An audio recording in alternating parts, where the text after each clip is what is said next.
Hey y'all, welcome back. Hey, last week I did a video on playing over a minor chord and doing some things that spice up a minor chord, and it seemed like a lot of you guys enjoyed that video, so I thought I would do a follow-up because all of a sudden when I did it, I just did it off the top of my head, so I didn't even think through the video at all. But as soon as I finished up, I thought, oh, I should have talked about this, or I should have talked about that, or I should have done these things. So if you're interested in this, I'm going to do a part 2 that's going to go through some other ideas, might be some more advanced ideas too. But I'm going to start off with something really simple that might be it might be good for you guys to hear and know. So when you're playing, so if I was just taking an A minor chord, for instance, and I'm playing over an A minor chord, you're not saying how to spice things up, but this is really like sort of basics, the 101 type of stuff. So everybody knows this pentatonic, and if I played an A minor, you know, 80% of you would start off playing out of that position. I probably would as well. One of the things that's important to know, though, is your bend notes and how far to bend your bend notes. So if I'm in this position here, I basically have 3 really good bend notes. I have my D, and it's going to go up a whole step to E.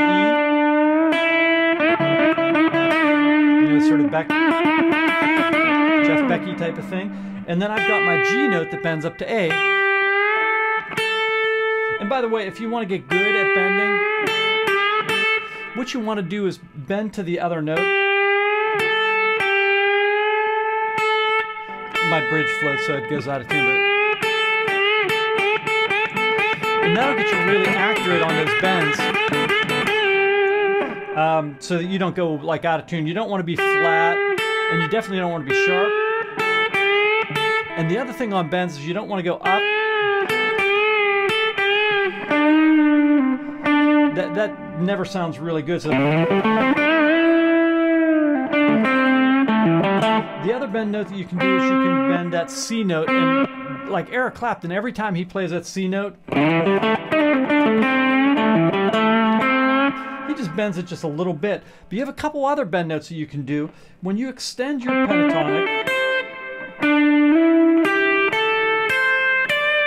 you also can bend any of those top notes. So the E would go up to the G, A would go up to the C, and D would go up to the E. Let me play that for you.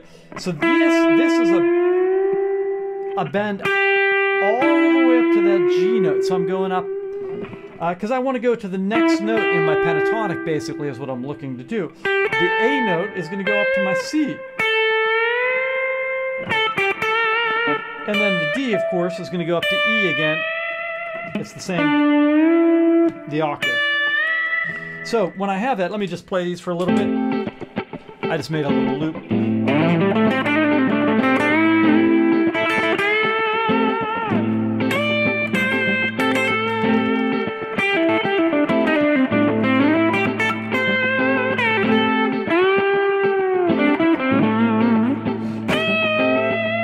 That one, by the way, I don't mind it if that's flat.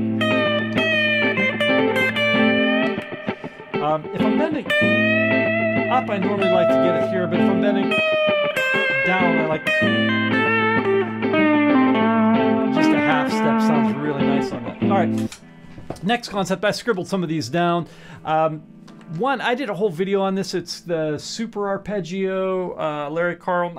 I'll put a link below, I think.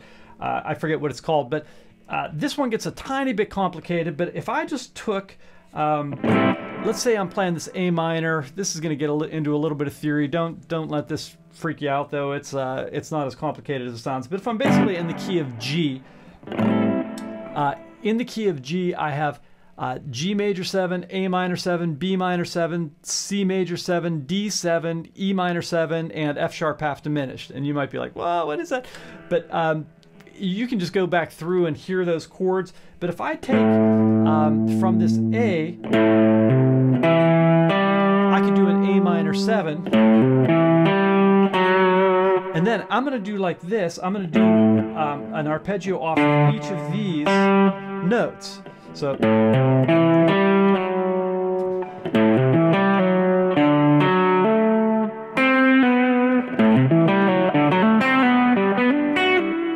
I'm doing like an A minor 7, down a half step, D7, down a half step, F sharp, diminished.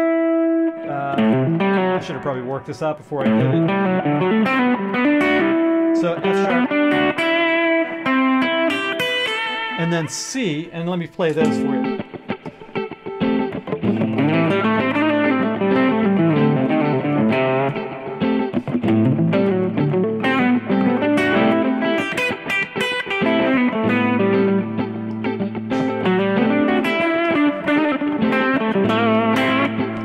So you hear that sort of sound, very, very, very Larry Carlton sounding. I'll show you one more trick. Again, these just keep popping into my head like crazy, but one thing I like to do, and this is a very gospel thing, is if I have these two notes, you know, that sort of sound, I can start here, and this is actually, Wes Montgomery did this a lot too, which is really nice sound. So I'm going to that flat 5 there. And sometimes I'll do like up high. And then, so I do almost the exact same thing.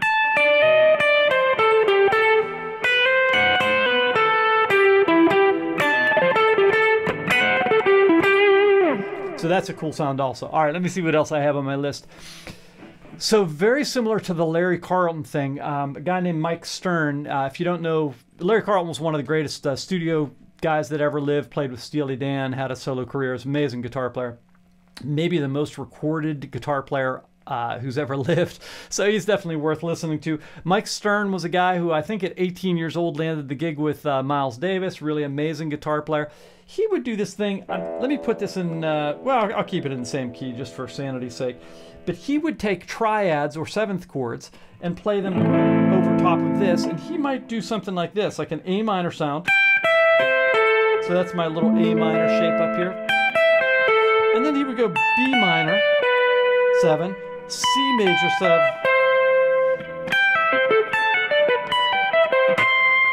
and get up to that C note. So let me play that for a little bit.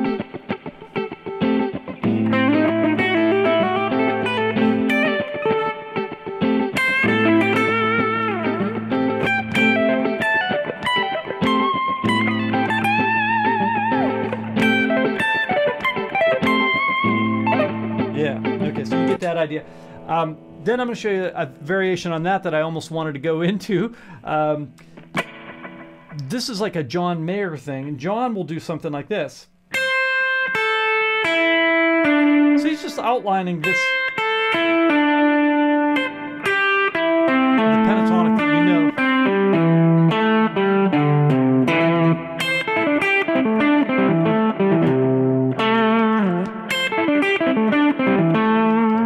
Here we go.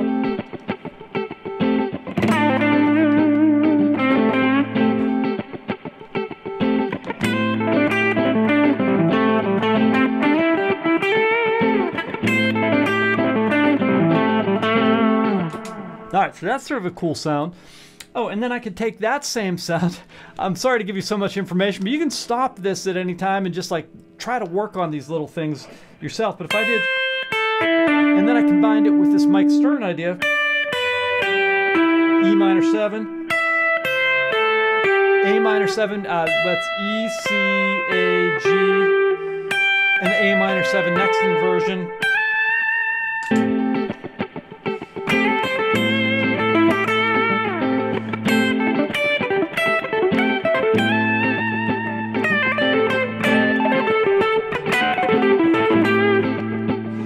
I could also do any three-note grouping of my pentatonic.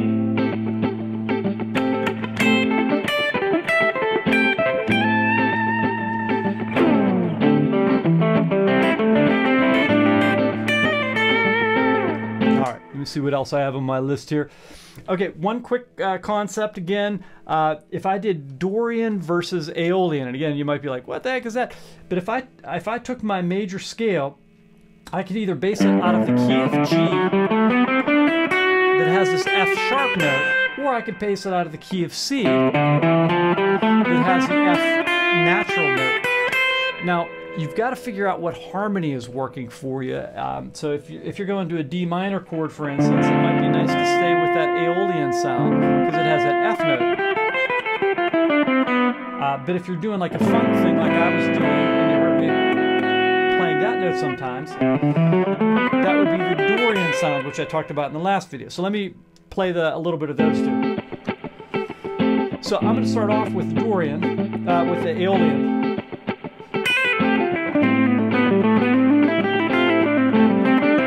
You hear that?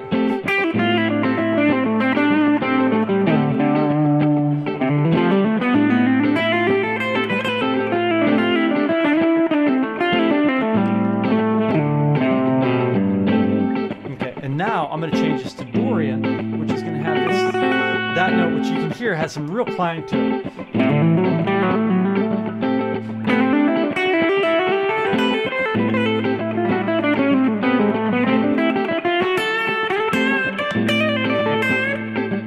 So you hear the difference on those two. All right, let's see if I have anything else here. Oh, okay, one very last thing, and this is a really fast one. A lot of these concepts too, I have this book series, the Guitar Daily Workout, and it goes through a lot of these scales. So if you don't know the scales, you might want to check out the Guitar Daily Workout. I've got 12 books being released. So there's some really good stuff, but even if you just went through the first book, it'll really explain a lot of these concepts and get them under your hands. But the last thing I want to show you is you can take your pentatonic, and basically if I went up to the next position of that pentatonic, I think Mayer talks about the pentatonic equator. I can connect these notes together. And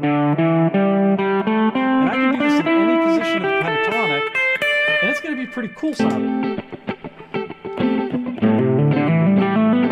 Sorry.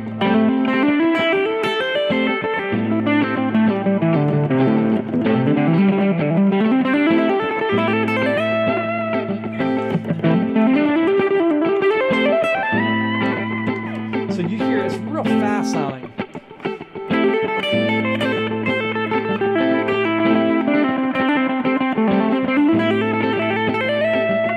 And then I can also do like 3, 1, 3, 1, 3. It sounds really fast, but it's not that hard to play.